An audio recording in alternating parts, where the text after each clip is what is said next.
Hello, మన Mukunda jewelleries December 14న హన్మకొండకు వస్తుంది. First factory outlet.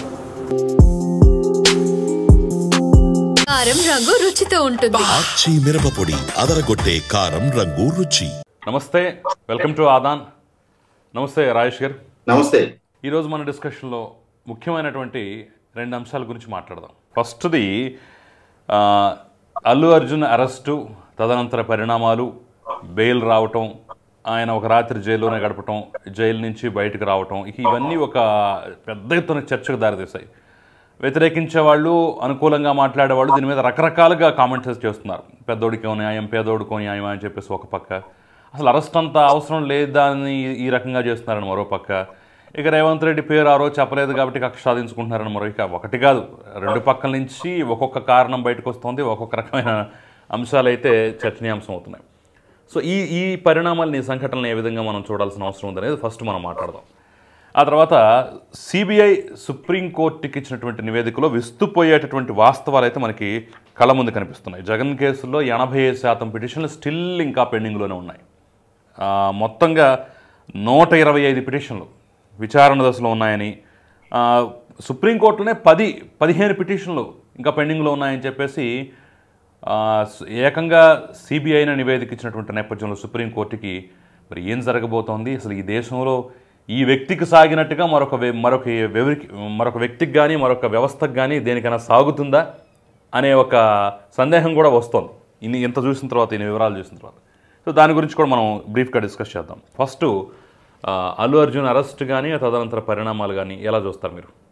వాస్తవంగా మనం అంటే చాలా వేదికల మీద చాలా గంభీరమైన ఉపన్యాసాలు ఇస్తూ మన రాజ్యాంగం గురించి, మన చట్టాల గురించి, మన ప్రజాస్వామ్యం గురించి, మన ప్రజలకున్న హక్కుల గురించి, చట్టం ముందు అందరికీ సమానమైన న్యాయమే దక్కుతుంది, పెద్దవాడికి ఒక న్యాయం, చిన్నవాడికి ఒక న్యాయం దక్కదు అని చెప్పని ఉపన్యాసాలు చాలా గంభీరంగా ఇస్తూ ఉంటాం. కానీ చట్టం ముందు పెద్దవాడికి కొంచెం ఎక్కువగా న్యాయం దక్కుతుంది, చిన్నవాడికి కొంచెం తక్కువగా న్యాయం దక్కుతుంది అనేది చాలా సందర్భాల్లో రుజువు అవుతా ఉంది. అలాగే నిన్నటి నుంచి చూస్తున్నాం మనం. జరిగింది ఒక సాధారణ కేసు. అంటే సాధారణ కేసు అంటే ఆ కేసు గ్రావిటీని నేను తక్కువ చేయటంలా. ఒక తొక్కిసలాట సంఘటన జరిగింది. ఆ తొక్కిసలాట సంఘటనకు సంబంధించి బాధ్యుడు అని చెప్పని ఒక వ్యక్తిని అరెస్ట్ చేశారు. ఇది ఒక సాధారణ వ్యక్తి కనుక అయ్యున్నట్టయితే అసలు ఇది చర్చనీయాంశమే కాదు. కానీ ఈ అరెస్టు చేయబడ్డ వ్యక్తి రీసెంట్ గా భారతదేశ వ్యాప్తంగా రిలీజ్ అయిన ఒక సినిమా కథానాయకుడు కావటం, అతని గత సినిమా దేశవ్యాప్తంగా కమర్షియల్ గా హిట్ అయి ఉండటం, ఆ సినిమాలో నటనకు గాను అతనికి జాతీయ స్థాయి పురస్కారం దక్కటం, ఈ నేపథ్యంలో ఇవాళ రాష్ట్ర స్థాయి, జాతీయ స్థాయి మీడియా అటెన్షన్ ఈ అరెస్టు అట్రాక్ట్ చేయగలిగింది. నిన్నటి నుంచి చాలా కీలకమైన అంశాలన్నీ కూడా పక్కకు పెట్టేసి దాదాపుగా అన్ని ప్రాంతీయ, జాతీయ ఛానల్ అన్ని కూడా డెడికేటెడ్ గా ఈ అంశాన్నే ప్రసారం చేస్తూ ఉన్నాయి. అంటే ఇప్పటికీ ఇంతకన్నా ముంచుకొచ్చిన సమస్య దేశానికి ఏది లేదు అన్నంత గ్రావిటీ ఆ ఒక్క సమస్యకే ఆపాదిస్తూ వచ్చారు. మరి ఇంతటి అంటే ఆకర్షణ శక్తి కలిగిన ఆ కథానాయకుడు, ఆ సినిమాల్లో నటించిన నటుడు ఖచ్చితంగా ఎంతో కొంత సామాజిక బాధ్యత కూడా కలిగి ఉండాలి కదా. ఇవాళ సమాజం అతనికి సంబంధించిన అంశాల పట్ల ఇంత క్యూరియాసిటీ వ్యక్తం చేస్తా ఉంది. అన్ని రాజకీయ పక్షాలు స్పందిస్తూ ఉన్నాయి. అనుకూలంగానో ప్రతికూలంగానో ప్రతి ఒక్క వ్యక్తి, ప్రతి ఒక్క మీడియా సంస్థ స్పందిస్తూ ఉంది, ప్రతి రాజకీయ పక్షం కూడా స్పందిస్తూ ఉంది. మరి ఇటువంటిప్పుడు 100కి 100 ఆ వ్యక్తికి కూడా తదనుగుణమైన సామాజిక బాధ్యత కూడా ఉండి తీరాలి. ఇక్కడ గమనించుకుంటే నిన్నటి నుంచి జరుగుతున్న ప్రొసీడింగ్ చూస్తా ఉన్నాం. ఒక పక్క ఆంధ్రప్రదేశ్ రాష్ట్రంలో మీరు ఇందాక 3వ టాపిక్ గా ప్రస్తావించిన 5 కోట్ల మంది ప్రజల భవిష్యత్తుకు సంబంధించి రాబోయే 23 సంవత్సరాల పాటు వాళ్ళ భవిష్యత్తుని ఏ విధంగా తీర్చిదిద్దాలి అనేది ఒక లక్ష్యంగా పెట్టుకొని ఒక ప్రభుత్వం ఒక విజన్ డాక్యుమెంట్ రిలీజ్ చేస్తా ఉంది. ఆ డాక్యుమెంట్ రిలీజ్ కి సంబంధించిన బహిరంగ సభ నడుస్తూ ఉన్న సందర్భంలో వేలాది మంది ఆ బహిరంగ సభ వేదిక నుంచి అక్కడ హాజరైన నాయకుల సందేశాలు వింటూ ఉన్న సందర్భంగా, అంటే ఇది 5 కోట్ల మంది భవిష్యత్తుతో ముడిపడి ఉన్న అంశం, ఒక రాష్ట్ర భవిష్యత్తుతో ముడిపడి ఉన్న అంశం.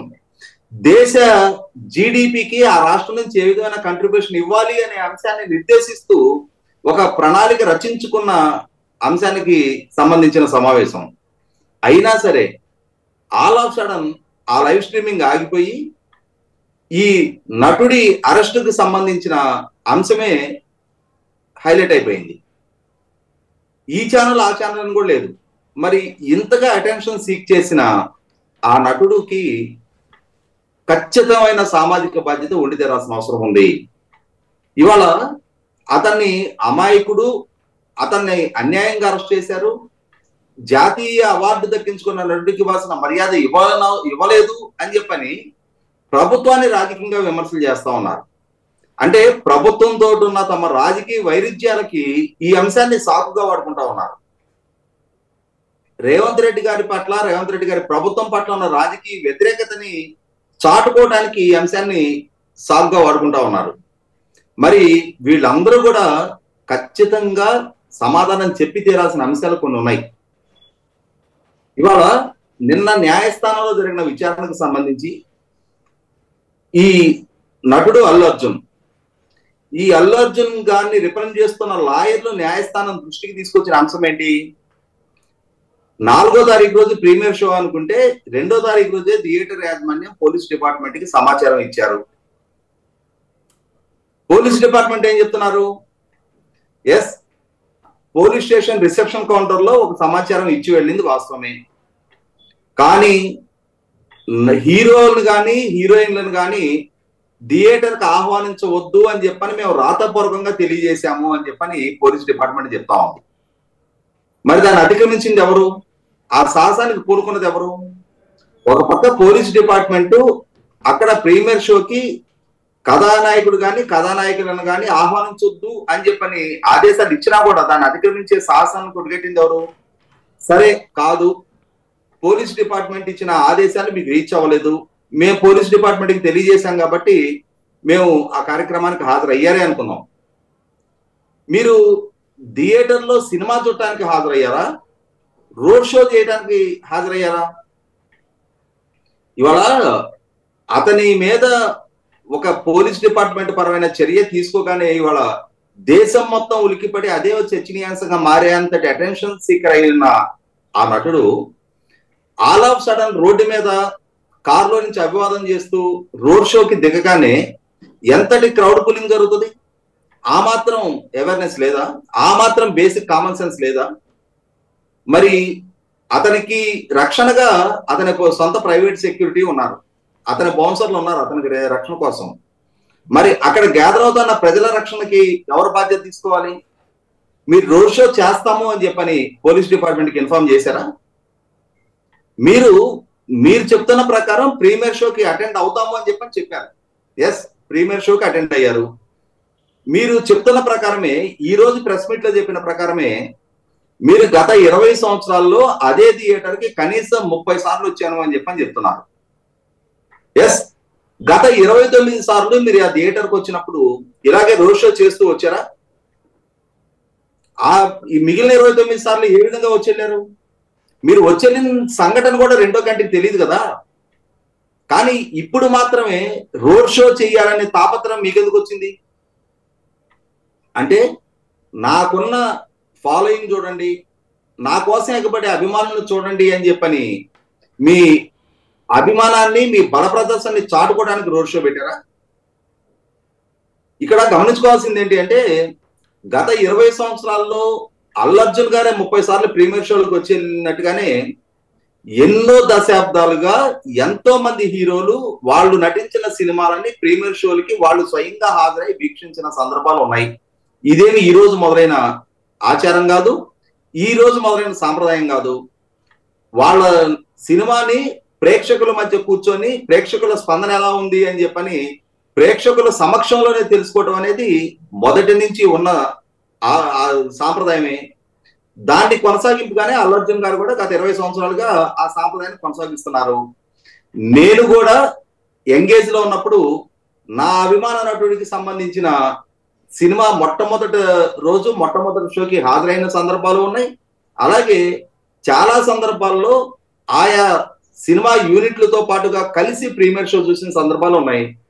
ఆ రోజుల్లో వాళ్ళు ఎలా హాజరయ్యేవారు అని అంటే, చాలా మంది ప్రేక్షకులు థియేటర్లోకి వచ్చేసిన తర్వాత టైటిల్స్ పడుతూ ఉన్నప్పుడు కామ్ గా, అంటే ఎటువంటి అలజడికి ఆస్కారం లేకుండా, వాళ్ళు వస్తున్నారనే సమాచారం కూడా లేకుండా వాళ్ళు థియేటర్లోకి వాళ్ళని ప్రవేశపెట్టి వాళ్ళకంటూ బాక్స్ లో ప్రత్యేకమైన కుర్చీలు ఏర్పాటు చేసి వాళ్ళని ఆశీలం చేసేవాళ్ళు. తర్వాత ఇంటర్వెల్ టైంలో అప్పుడు ప్రేక్షకులకి అభివాదం చేస్తా ప్రేక్షకుల మధ్యకు వచ్చేవాళ్ళు ఇంటర్వెల్ టైంలో.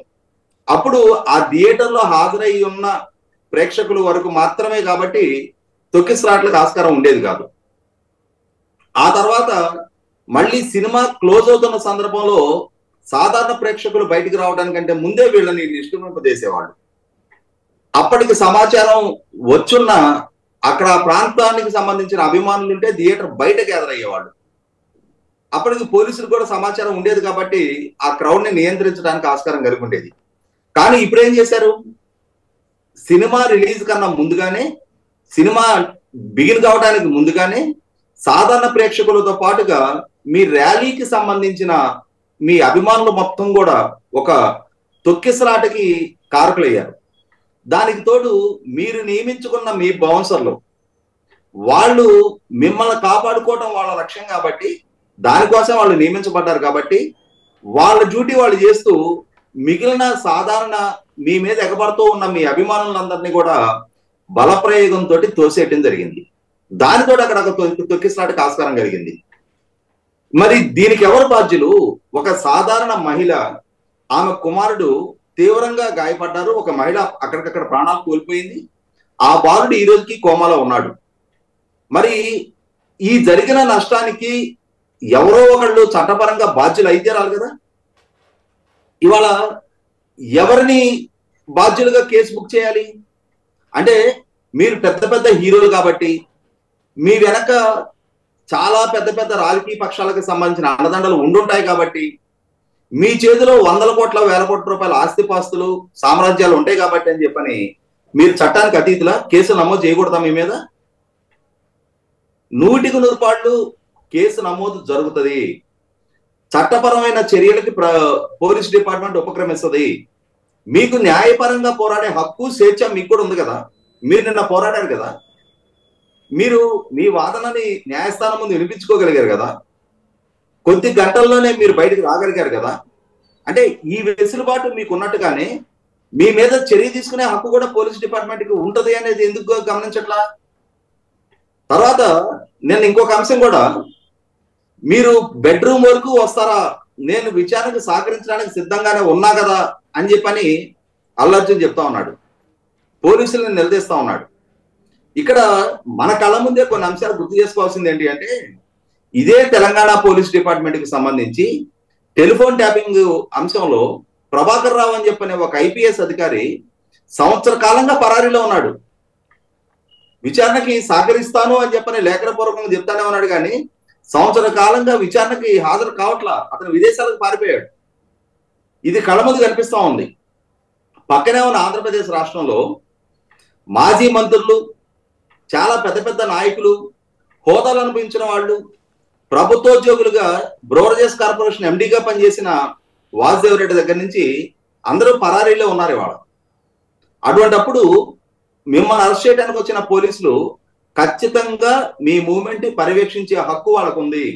Once you are under arrest అని చెప్పిన తర్వాత మీరు వాళ్ళ కస్టడీలో ఉన్నట్టే లెక్క.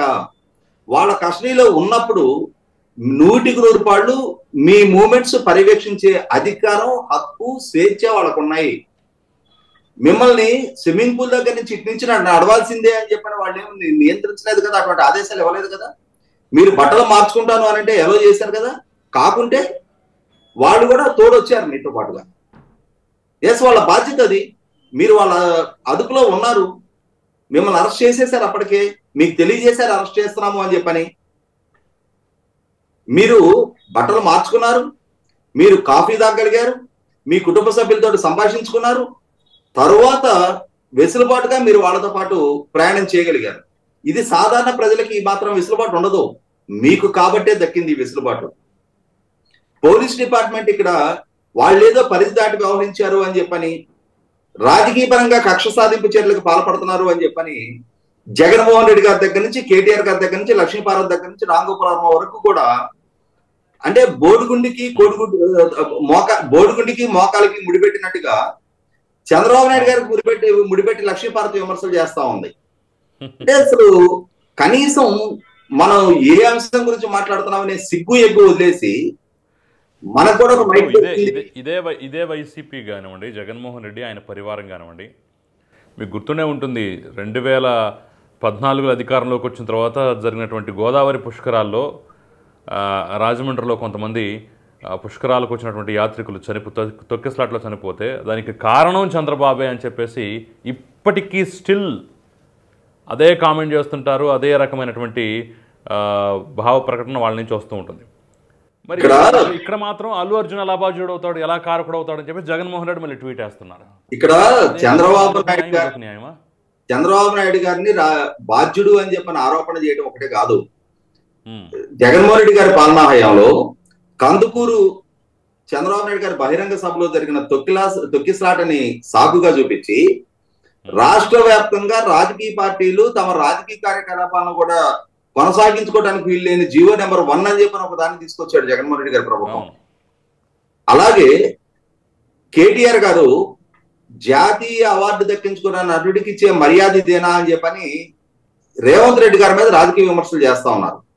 ఇక్కడ గమనించుకోవాల్సింది ఏంటి అంటే, ఇదే కేటీఆర్ గారు, హరీష్ రావు గారు మంత్రులుగా కొనసాగిన కేసీఆర్ గారి ప్రభుత్వ హయాంలో జన్వాడలో తమ ఫామ్ హౌస్ మీద రేవంత్ రెడ్డి గారు ఒక డ్రోన్ ఎగరేశాడు అని చెప్పని, అంటే 111 జీవో పరిధిలో ఉన్న భూమిలో ఎంత పెద్ద ఫామ్ హౌస్ నిర్మాణం జరిగింది అని చెప్పని ఒక డ్రోన్ ద్వారా చిత్రీకరించే ప్రయత్నం చేశారు అని చెప్పని, అది తమ భద్రతకి ముప్పొచ్చే చర్యలకు ఆయన బాధ్యుడయ్యాడు అని చెప్పని ఒక సిట్టింగ్ ఎంపీని 2 వారాల పాటు జైల్లో బంధించారు కేసీఆర్ గారి ప్రభుత్వం. అవును, మరి ఆ రోజు ఈ హక్కులు, సిట్టింగ్ ఎంపీ, ఇవేవి వాళ్ళకి గుర్తురాలేదా? కాబట్టి ఏంటంటే ఇక్కడ 100కి 100 పాళ్ళు జరిగింది, ఒక తప్పు జరిగింది.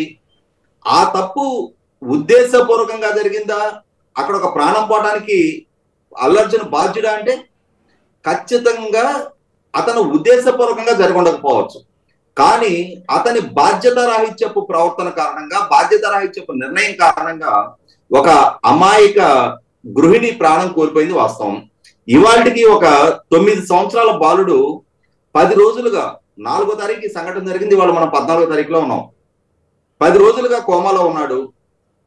ఇటువంటి పరిస్థితుల్లో రాజకీయంగా వీళ్ళకున్న పరపతి దృష్ట్యా, వీళ్ళకున్న పాపులారిటీ దృష్ట్యా వీళ్ళకి అడిషనల్ ఇమ్యూనిటీ ఎందుకు ఇవ్వాలి? ఇవాళ చట్టపరంగా వాళ్ళకి ఆ వెసులుబాటు ఉంది, పోరాడి వాళ్ళ నిర్దోషిత్వాన్ని నిరూపించుకునే హక్కు ఉంది. అంత మాత్రాన అసలు విచారణే జరగకూడదు, అదుపులోకే తీసుకోకూడదు. ఆ విధమైన అడిషనల్ ప్రివిలేజ్ ఇవ్వటం ద్వారా ఏ విధమైన సందేశం సమాజానికి పంపించాలనుకుంటున్నారు? ఇవాళ సినిమా నటులు కాబట్టి అడిషనల్ ప్రివిలేజ్ ఇవ్వాలి అనుకుని వాళ్ళకి మద్దతుగా నిలబడే వ్యక్తులు ఇవాళ రాజ్యాంగం ముందు, ఎందుకంటే మొన్న రాజ్యాంగాన్ని ఆమోదించి 70 సంవత్సరాలు పూర్తవుతున్న సందర్భంగా పార్లమెంట్ లో దాని మీద ఒక ఘనమైన చర్చ జరిగింది.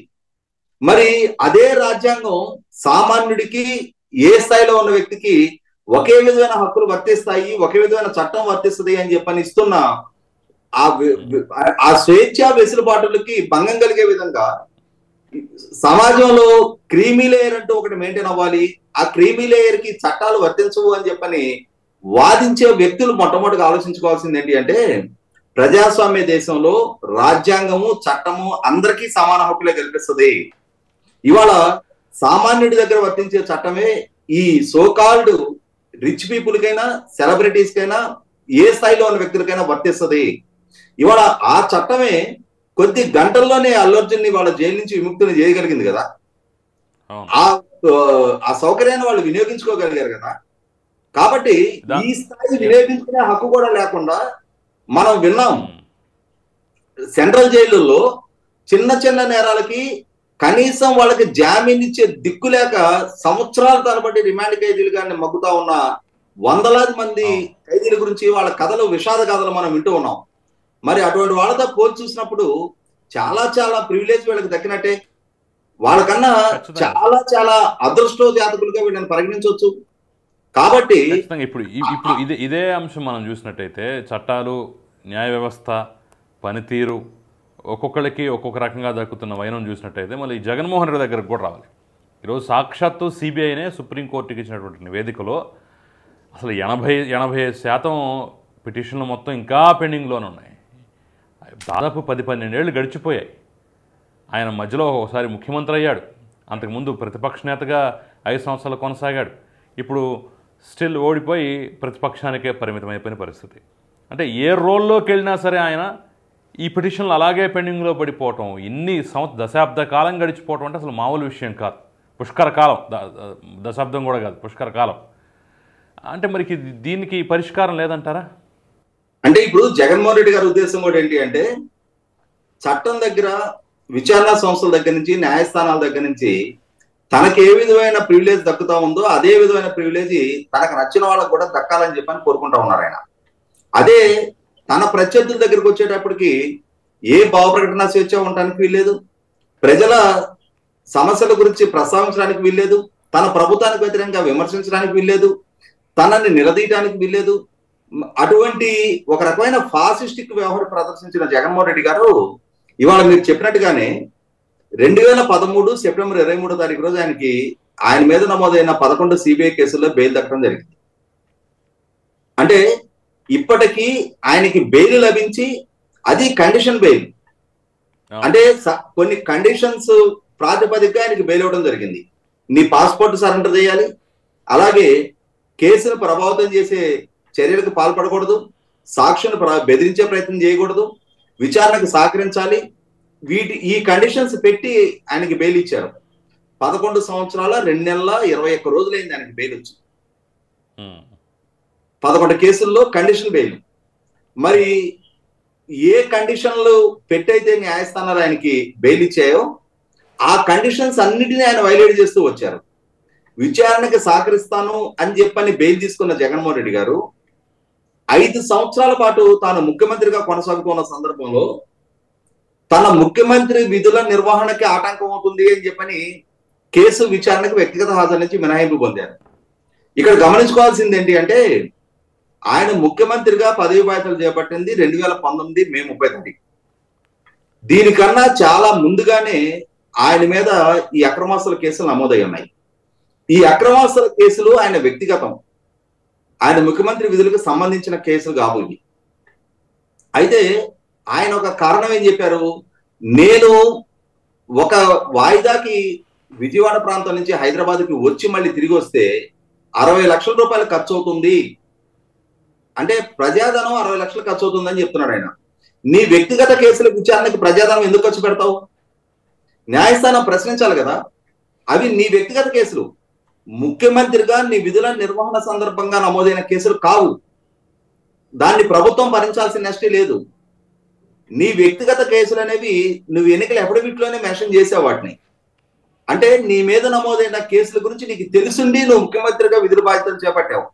అటువంటప్పుడు సైమల్టేనియస్ గా నీ ముఖ్యమంత్రి విధులతో పాటుగా నీ కేసుల విచారణ కూడా సహకరించి తీరాల్సిన బాధ్యత నీది. ఆ విషయాన్ని అతనికి గుర్తు చేయాల్సిన న్యాయస్థానాలు అతనికి వ్యక్తిగత హాజరు నుంచి మినహాయింపు ఇవ్వడం ద్వారా ఒక అడిషనల్ ప్రివిలేజ్ ఆయన కల్పించారు. ఎందుకు కల్పించారు? సామాన్యుడికి కల్పిస్తారా? ఇక్కడ ఇవాళ ప్రభుత్వ ఉద్యోగులు ఉంటారు, లేదు చిన్న చిన్న వ్యాపారాలు చేసుకునే వాళ్ళు ఉంటారు, ఇవాళ పొలాల్లో వ్యవసాయం చేసుకునే రైతులు, రైతు కూలీలు ఉంటారు.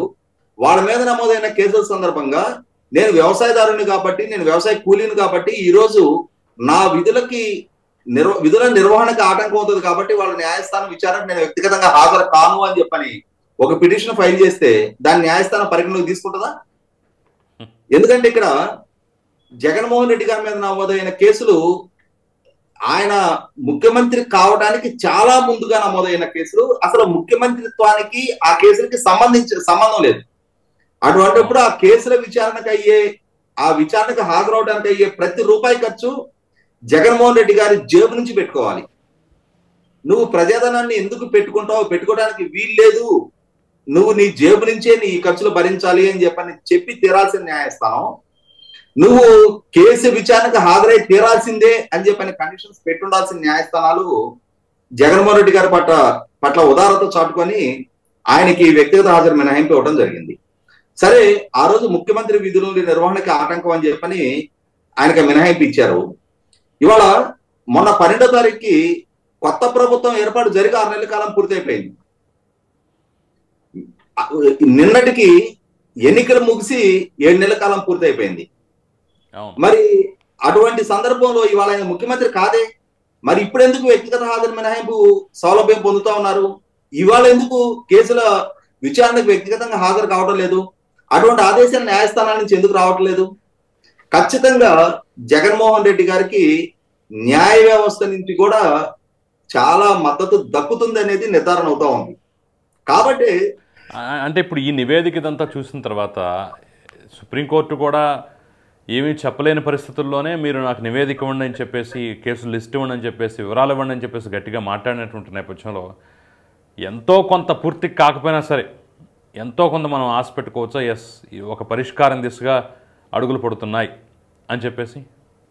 ఇక్కడ గమనించుకోవాల్సింది ఏంటి అంటే, ఎన్వి రమణ గారు సుప్రీంకోర్టు ప్రధాన న్యాయమూర్తిగా బాధ్యతలు చేపట్టిన నాడు దేశవ్యాప్తంగా ప్రజాప్రతినిధుల మీద నమోదైన కేసుల విచారణ 1 సంవత్సర కాలంలో పూర్తి చేయాలి. దానికి ఆ వెసులుబాటు కోసం అని చెప్పని ప్రతి హైకోర్టు కూడా ప్రత్యేక కోర్టులు ఏర్పాటు చేయాలి, రోజువారీ ప్రాతిపదిక మీద ఈ కేసుల విచారణ జరగాలి, 1 సంవత్సర కాలంలోగా ఈ కేసుల విచారణ ఒక లాజికల్ కంక్లూషన్ రావాలి అని చెప్పని ఒక స్పష్టమైన ఆదేశాలు ఇవ్వడం జరిగింది. మరి సంవత్సరం దాటిపోయింది, ఎన్వి రమణ గారి పదవి కాలం పూర్తయిపోయింది. ఆ తర్వాత పదవి బాధ్యతలు చేపట్టిన చంద్రచూడ్ గారి పదవి కాలం కూడా పూర్తయిపోయింది. మరి ఇప్పటికీ ఆ ఆదేశాలు ఏమైపోయినాయి? ఏ రాష్ట్ర హైకోర్టు ఏ రాష్ట్రంలో ప్రత్యేక కోర్టు ఏర్పాటు చేసి ఏ రాష్ట్రానికి సంబంధించిన ప్రజాప్రతినిధుల మీద నమోదైన కేసుల విచారణ గురించి ఒక రోజువారీ విచారణకు చొరవ చూపించారు? గౌరవ సుప్రీంకోర్టు ఇచ్చిన ఆదేశాలకి అధిగతి లేని పరిస్థితి కళ్ళ ముందు కనిపిస్తా ఉంది. ఇక్కడ జగన్మోహన్ రెడ్డి గారి కేసులకు సంబంధించి తెలంగాణ హైకోర్టు ఒక స్పష్టమైన ఆదేశాలు ఇస్తే, సిబిఐ కోర్టులో జగన్మోహన్ రెడ్డి గారి కేసుల్లో వివిధ కేసుల్లో అక్యూజ్డ్ అందరూ కలిపి నమోదు చేసే 130 డిశ్చార్జ్ అండ్ క్వాష్ పిటిషన్ల విచారణ 2024 ఫిబ్రవరి ఆఖరికి ఒక ముగింపుకి తీసుకురండి అని చెప్పని తెలంగాణ హైకోర్టు సిబిఐ కోర్టును ఆదేశించింది. ఆదేశిస్తే ఆనాటి సిబిఐ కోర్టు జడ్జి రమేష్ గారు ఇన్ని కేసులకు సంబంధించిన జడ్జిమెంట్ ప్రొనౌన్స్ చేయాల్సి ఉన్న దృష్ట్యా ఫిబ్రవరి ఆఖరు కాదు, నాకు ఇంకొక 2 నెలలు అదనపు కాలం కావాల్సి ఉంటుంది, ఏప్రిల్ ఆఖరి వరకు టైం ఇవ్వమని చెప్పని అడిగితే గౌరవ హైకోర్టు ఆ ఆదేశాలు ఇవ్వడం జరిగింది. అంటే ఏప్రిల్ 30 తారీఖు నాటికి ఆ జడ్జి గారు ఈ 130 క్వాష్ అండ్ డిశ్చార్జ్ పిటిషన్లకు సంబంధించి వాటిని అలో చేయటమా డిసలో చేయటమా ఏదో ఒక స్పష్టమైన నిర్ణయం వెలువరించాల్సి ఉంది. కానీ ఈ తీర్పు ఇచ్చే ముందు ఆ జడ్జి గారు ట్రాన్స్ఫర్ అయ్యి వెళ్ళిపోయారు. ట్రాన్స్ఫర్ అయ్యి వెళ్ళిపోతున్న సందర్భంగా పోనీ మీరు ట్రాన్స్ఫర్ అయ్యి వెళ్తే వెళ్ళారు, వీటిలో జడ్జిమెంట్ ప్రొనౌన్స్ చేసి వెళ్ళండి అని అంటే, అప్పటికి ఫిబ్రవరి ఆఖరి నుంచి అదనపు టైం తీసుకున్న ఆ అదనపు టైం ఎంజాయ్ చేస్తూ ఉన్న జడ్జి గారు నాకు అనారోగ్య కారణంగా నేను జడ్జిమెంట్ డిక్టేట్ చేయలేదు అని చెప్పని సులువుగా వెళ్ళిపోయారు. ఆయన మళ్ళీ కొత్తగా వచ్చిన జడ్జి గారు మళ్ళీ అప్పటికి ఇది రమేష్ గారు 2 సంవత్సరాలుగా కేసుల విచారణ వింటూ ఉన్నారు. ఇప్పుడు మళ్ళీ కొత్తగా వచ్చిన జడ్జి గారు రెడ్డొచ్చి మొదలాడే అని చెప్పని మళ్ళీ మొదటి నుంచి కేసుల విచారణ వినటం మొదలు పెట్టారు. అంటే ఇక్కడ ఏం జరుగుతూ ఉంది? ఒక తీర్పు ఇవ్వాల్సిన స్టేజ్ లో జడ్జి ట్రాన్స్ఫర్ అయిపోతారు. ఆయన 2 నెలల అదనపు టైం ఎక్స్టెండెడ్ పీరియడ్ తీసుకొని కూడా ఆ పీరియడ్ లో ఇన్ని పిటిషన్లో కనీసం కొన్ని పిటిషన్లకు సంబంధించిన సరే తీర్పు డ్రాఫ్ట్ చేయరు, డిక్టేట్ చేయలేదు. అంటే ఇక్కడ 100కి 100 పాళ్ళు వ్యవస్థల నుంచి జగన్మోహన్ రెడ్డి గారికి మద్దతు దక్కుతా ఉందనేది వాస్తవం. ఇటువంటి పరిస్థితుల్లో 6-8 మందో ప్రస్తుతం ఇప్పటి వరకు ఈ కేసులో మారినట్టుగా గతంలోనే కొన్ని వ్యాఖ్యలు వచ్చాయి.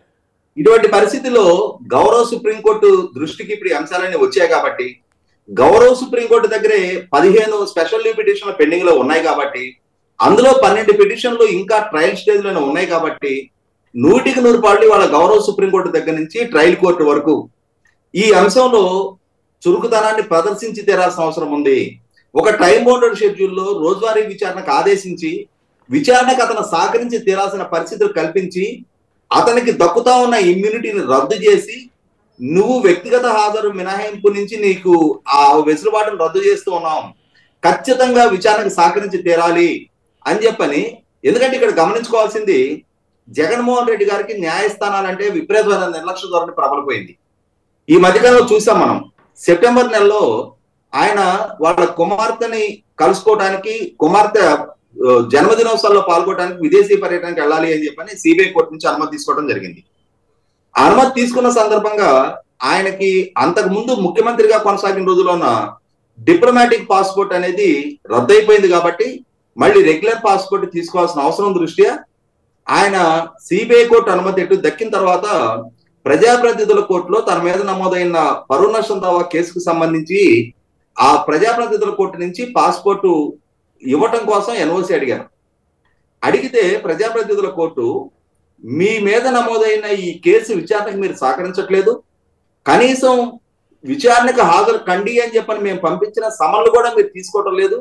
ఇటువంటి పరిస్థితుల్లో ఇప్పుడు మీకు పాస్పోర్ట్ అవసరం రీచ్ అయ్యి ఈ కోర్టు గుర్తుకొచ్చిందా, మీరు మొట్టమొదట కోర్టుకు హాజరుగండి, విచారణకు సహకరిస్తాను అని చెప్పని ఒక అఫిడవిట్ ఇవ్వండి, 20,000 రూపాయల పూచీకత్తు మీరు సమర్పించండి, అప్పుడు మీ పాస్పోర్ట్ కి సంబంధించిన ఎన్ఓసి గురించి మేము ఆలోచిస్తామని చెప్పడం జరిగింది. విపరీతమైన అహంకారంతో, అతిశయంతో జగన్మోహన్ రెడ్డి గారు ఈ కేసు క్వాష్ చేయండి అని చెప్పని, అంటే ఈ ఆదేశాన్ని క్వాష్ చేయమని చెప్పని గౌరవ హైకోర్టుని అప్రోచ్ అయ్యారు. అప్రోచ్ అవడమే కాదు, నాటి గత అడిషనల్ అడ్వకేట్ జనరల్, ఇప్పుడు వైసీపీ ప్రధాన కార్యదర్శిగా ఉన్న జగన్మోహన్ రెడ్డి గారి లాయర్ పొన్నవోలు సుధాకర్ రెడ్డి గారు ప్రజాప్రతినిధుల కోర్టు గురించి చులకన మాటలు హైకోర్టులో మాట్లాడటం జరిగింది. చివరికి హైకోర్టు మీరు కోర్టుకు హాజరై తీరాల్సిందే అని చెప్పిన ఆదేశాలు ఇస్తే కోర్టుకు హాజరు అవ్వకుండా తను పాస్పోర్ట్ తీసుకోకుండా ఆయన సిద్ధపడిపోయారు తప్ప కోర్టుకు హాజరు కావడానికి ఆయన సిద్ధపడలా. అంటే ఇక్కడ ఏమర్థం అవుతుంది, న్యాయస్థానాలంటే ఒక రకమైన చులకన స్వభావం జగన్మోహన్ రెడ్డి గారికి ఏర్పడింది. నన్ను న్యాయస్థానాలు ఏం చెయ్యలేవనే ఒక అహంకార ధోరణి, బరితెగింపు ఆయనలో ప్రబలిపోయింది. ఇటువంటి పరిస్థితుల్లో 100% వాళ్ళ గౌరవ సుప్రీంకోర్టు వీటిని అన్నింటినీ పరిగణలోకి తీసుకొని జగన్మోహన్ రెడ్డి గారి కేసులో విచారణ వేగవంతం చేస్తే రాసిన బాధ్యత ఇవాళ గౌరవ సుప్రీంకోర్టు మీద ఉంది. మనం గతంలో చూసాం, మనం జగన్మోహన్ రెడ్డి గారు బాధితుడిగా తన మీద హత్యాయత్నం జరిగింది అని చెప్పని ఎన్ఐఏ కోర్టులో ఆయన ఇచ్చిన ఫిర్యాదు మేరకు నమోదైన కేసులో ఆయన బాధితుడిగా తన వాంగ్మూలం నమోదు చేయడానికి 5 సంవత్సరాల పాటు కేసు విచారణకు సహకరించకుండా కోర్టు నుంచి వచ్చిన సమన్లను పరిగణలోకి తీసుకోకుండా ఆయన పదే విచారణను స్కిప్ చేస్తూ వచ్చిన తీరు చూసాం. ఇవాళ ఆయన ముఖ్యమంత్రి కాదు, అయినా సరే ఇప్పటికీ ఆయన పెట్టిన కేసు విచారణ కొనసాగుతూనే ఉంది.